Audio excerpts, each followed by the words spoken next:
Good morning, Peter Goertz here. Do doctors make mistakes? Absolutely. And I personally make mistakes every day. And we want to embrace that. Doctors are human. And if you see a doctor who says they don't make mistakes, my suggestion is you look for another doctor. So, from my work, one example is there was a patient who had jumped in front of a train in a serious suicide attempt. He didn't get hurt too badly, but I think he was hurt a little bit. And he was on a one-to-one suicide watch, relatively young gentleman.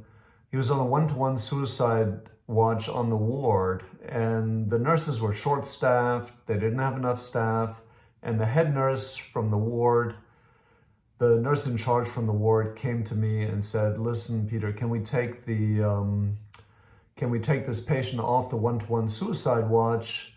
And part of me, of course, felt like, oh, I want to help the nurses out and take the patient off the one-to-one suicide watch. He's been okay for the last, I think it was a day or two. He'd been on the watch, on the ward, and apparently his mood had been okay.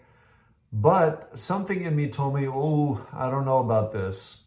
But I did it. I said to the nurse, okay, let's take him off the watch. I wrote the order.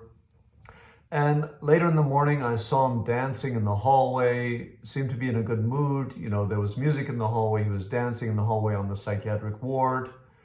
And then later in the morning, even after that, the psychiatrist in charge of the ward told me, "Peter, so-and-so, the patient, just tried to hang himself on the ward."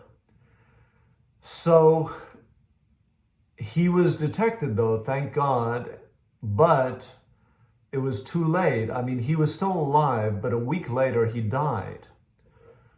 So that's one example from my life. And of course, in hindsight, you look back and think, oh my God, what was I thinking? And these experiences are things that are definitely not pleasant. Another example, the first one was many years ago. This example is even more years ago. When I was an intern, I was rotating on pediatrics, and it was the middle of the night. I was tired. I really wanted to get some sleep. I had to work the full day the next day. And I was in the emergency room evaluating a child, and I was trying to tell the nurse, there's something about the dose of the medicine, one of the medicines the child was on. I was concerned about the dosage, but I just could not get the nurse's attention. She was ignoring me, and I was just so fed up and tired also that I just went to bed. I just let it go. And sure enough, the next day, the child was over-sedated. Nothing bad ultimately happened. They were just overly sedated the next morning because the dose of the medicine was too high. So again, my mistake. I didn't trust my feeling about the situation. I let my tiredness and anger override that. Bad move. Hindsight, of course, is always better. And again, like I said, I make mistakes every day, and some are, just briefly, for instance, you can make a mistake any second. Let's say you order a medication for a patient, and you don't check the allergies on the patient. And then afterwards you realize, oh my God, this patient was allergic to the medicine that I prescribed. So you discontinue the prescription. But that type of thing can happen anytime, unfortunately. I mean, these are real risks, and you need to check the allergies on your patients before you order any medicine, even the simplest medicine, Motrin, whatever it is. So there are pitfalls all over the place, and bottom line, you're going to make mistakes. And again, I make them all the time.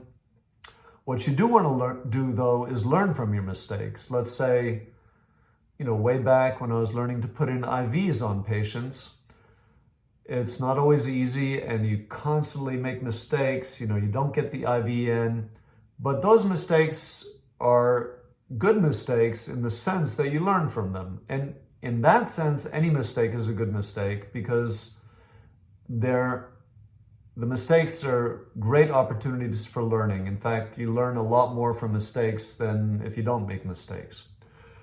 So again, bottom line, you want to trust your instincts. You want to trust your gut feeling. If something doesn't feel right, don't do it. Stand your ground. It's easy to say, of course, in hindsight. So again, with the first example, with the nurse, I felt some pressure to take the patient off the one-to-one suicide watch. If the nurse gets mad at you, it's much better than if something happens to the patient, if the patient attempts suicide. So stand your ground. Even if someone else gets angry, it's probably a good sign that you're doing the right thing. And with the second example, same type of thing, a little bit of a different slant. You know, if you're tired, if you're angry, still do your best to trust your gut feeling. If something doesn't feel right, do your best to do the right thing. Don't give in to your anger or your desire to go to bed and get some sleep. Thank you.